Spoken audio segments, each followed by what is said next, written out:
Hi, my name is Hala, and today I'm going to show you guys 2 uses of our Hala Hemp CBD tincture. So the first way and the most common way is to put it under your tongue. What you're going to do is you're going to fill the dropper like so, and then place it under your tongue and hold for 30 seconds. Then swallow. The second way I'm going to show you guys is a tea.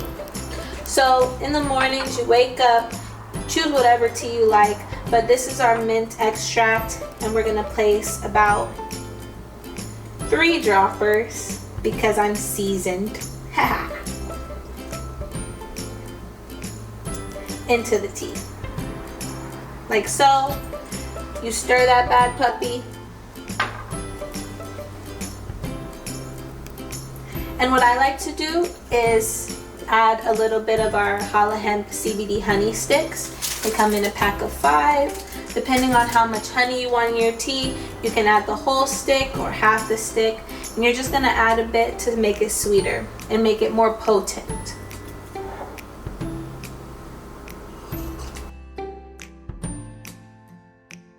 Yeah, that's good.